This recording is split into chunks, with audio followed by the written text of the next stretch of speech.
Oke, sekarang kita bakal lanjut ke bagian menyelesaikan navbar ya. Tapi sebelumnya dikoreksi dulu. Navbar itu codingannya itu bukan dari praktek HTML ya, tapi dari praktek CSS. Jadi kalau misalkan teman-teman kemarin udah nonton tutorial HTML, silakan lanjutin ke tutorial CSS. Karena aku lupa, ternyata prakteknya itu adanya di tutorial CSS, bukan di tutorial HTML. Jadi silakan teman-teman tonton dulu tutorial CSS-nya biar ngerti nanti konteks dari codingannya. Kalau misalkan teman-teman mau skip, mau langsung YOLO, nekat aja gitu ya, ya terserah.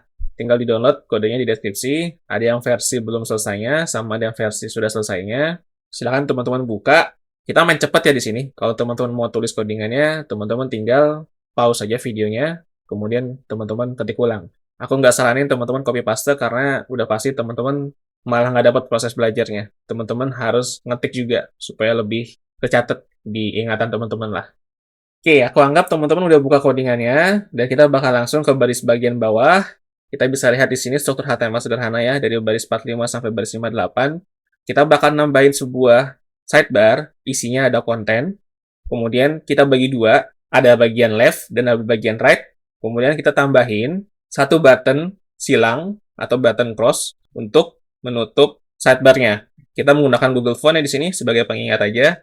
Jadi kita tinggal bikin menggunakan tag i dengan kelas material icons, yaitu dengan value atau content clear. Ya, bisa dilihat di baris ke-50. Kemudian kita tambahin sedikit, yaitu brand. Brandnya kita pakai teks saja, biar nggak terlalu ribet. Kita tulis, kita kayaknya Creative Studio. Atau teman-teman mau punya brand sendiri, silakan. Teman-teman tinggal tambahin aja. Kemudian kita bikin item listnya, yaitu ada home, our project, dan kontak. Kalau misalkan teman-teman nggak mau repot, teman-teman ikutin aja, di pause videonya, kemudian diketik ulang. Satu hal lagi, silahkan teman-teman perhatikan, kita tambahin hidden di sini. Ya, jadi by default, sidebar ini sudah tersembunyi dari awal.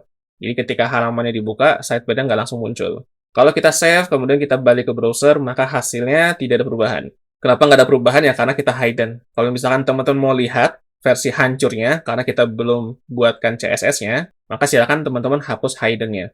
Tapi aku saranin untuk sekarang, teman-teman hapus dulu hidden-nya, karena selanjutnya, kita bakal tambahin langsung CSS-nya, si sidebar yang udah kita bikin tadi. Di sini, aku udah deklarasikan beberapa kelas, dan di sini aku menggunakan pointer yang mengarah ke child ya, menggunakan tanda lebih besar. Kita bisa lihat di sini, pertama aku bikin sidebar dulu, menggunakan position absolute, dengan width 100%, kemudian top dan left 0 pixel. Karena di sini sifatnya aku mau sidebar-nya itu seolah-olah nge-hover semua halaman website-nya gitu ya, khusus untuk tampilan mobile gitu. Jadi, aku mau dia ada di atas halaman websitenya. Maka dari itu aku setting top sama left-nya 0 pixel. Kemudian height-nya 100% supaya si sidebar ini benar-benar menyelimuti atau menghalangi seluruh halaman websitenya lah. Kemudian di bagian kelas konten, kita tambahin display flex ya. Karena di sini kita mau bagi dua, jangan lupa height-nya juga 100%. Nah, baru untuk yang kelas left, jangan lupa pointernya ya. Kita kasih flag basis 30%.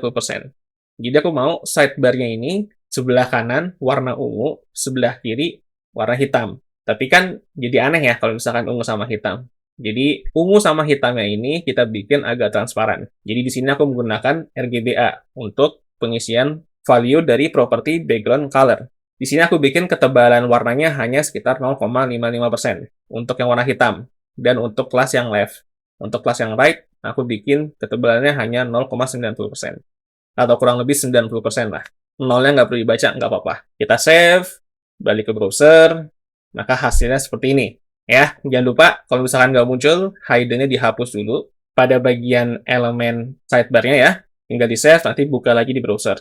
Nah, kita bisa lihat di sini, ini masih lumayan berantakan ya. Tapi untuk konsep navbar-nya, ini udah jadi. Kita bisa lihat di sini seolah-olah dia terbelah, yang sebelah kiri warna hitam dan sebelah kanan warna ungu. Ya, kenapa warna ungu? Aku suka warna ungu. Itu aja. Balik ke codingan, kita lanjutin lagi. Kita bereskan bagian buttonnya atau bagian list itemnya.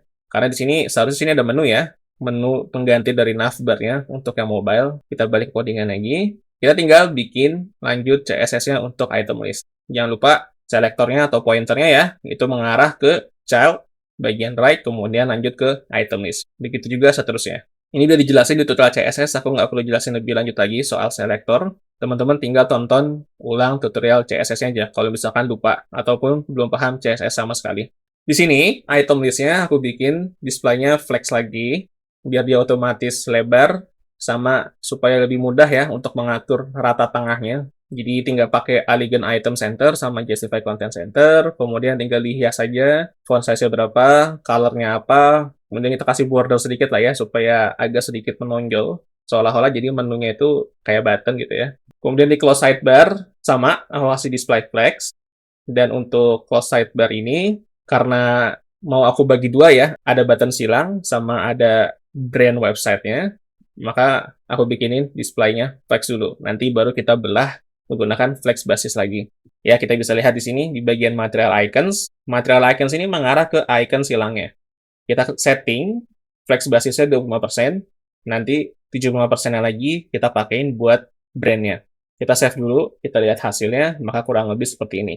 Silangnya udah oke, button, home, our project, sama kontaknya juga udah oke. Tinggal brand websitenya aja. Ini kelihatannya masih warna hitam ya, memang belum kita style. Kita bakal lanjut styling brandnya sekarang. Balik ke codingan, tinggal kita tambahin lagi satu kelas lagi yang mengarah ke child class content, right, close sidebar, kemudian diakhiri dengan brand, ya. Sesuai dengan HTML yang kita buat di bagian pertama video tadi. Tinggal kita atur, flex basisnya 75%, kemudian font size-nya 20 pixel, dan color-nya bisa warna putih aja. Tinggal teman-teman save, balik ke browser, refresh, maka hasilnya seperti ini. Ya, masih acceptable lah ya, karena memang brand studio aku agak panjang, jadi kita kayaknya kreatif mau nggak mau dia pasti ke bawah, karena tampilan HP itu kan kecil sekali ya, kurang lebih mungkin 300-500 pixel lah. Pada akhirnya memang CSS berperan lebih banyak, kita memang fokus ke stylenya. Kalau misalkan teman-teman lebarin lagi tampilannya, maka hasilnya seperti ini. Ya, untuk tampilannya tablet, ada sedikit masalah, yaitu sidebar-nya kelihatan. Seharusnya sidebar-nya nggak kelihatan ya. Kalau kita balik ke tampilan PC juga, pasti masih muncul gitu ya. Jadi kita beresin dulu supaya sidebar-nya ini nggak muncul, kecuali di tampilan mobile. Kita balik ke codingan. Nah, di sini perlu ada sedikit perbaikan ya, khususnya untuk media screen bagian tablet. Kita tambahin max width dulu, 1024, kemudian kita tambahin min width, 481 pixel. Ya, karena max width untuk yang mobile kita setting 480 pixel, berarti kita setting min width untuk tablet itu 481 pixel. Simple aja, teman-teman tinggal tambahin kelas sidebar, display-nya none. Untuk tampilan tablet sama tampilan PC. Ya, jangan lupa di-save, balik ke browser, refresh, maka hasilnya seperti ini. Udah clean. Ini untuk tampilan tablet, dan ini untuk tampilan PC. Nggak ada masalah keduanya. Ya. Sekarang baru kita akan implementasikan JavaScript-nya. Balik ke codingan, tinggal teman-teman buka ke index.html-nya, dibikin script-nya. Simple aja, teman-teman tinggal select by ID untuk button close sidebar. Sama satu lagi untuk button open sidebar. Jadi yang close untuk nutup, yang open untuk buka. Dan sederhananya, teman-teman tinggal setting value hidden-nya set ke true. Kalau mau teman-teman tampilin. Kalau mau teman-teman sembunyiin, tinggal set ke false. Sesederhana itu. Sama satu lagi, jangan lupa deklarasikan ID button open sidebar di bagian icon menu, bagian navbar-nya ya, untuk tampilan mobile. Teman-teman tinggal save, balik lagi ke browser, refresh, maka hasilnya seperti ini. Ya, teman-teman tinggal klik aja bagian menunya, maka otomatis sidebar-nya akan terbuka.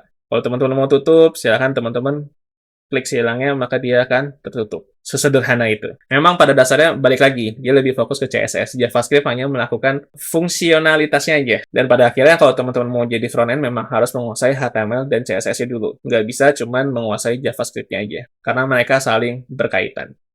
Jadi untuk prakteknya, cukup sampai sini aja. Kita main cepet banget ya. Mudah-mudahan video nggak kepanjangan nanti habis diedit. Seperti biasa, di setiap playlist selalu ada kesimpulan, kita juga bakal akhiri playlist ini dengan kesimpulan. Kita bakal lanjut persoalan kesimpulan ya, kita bakal ngobrol sedikit di sana, semuanya akan kita bahas di video selanjutnya.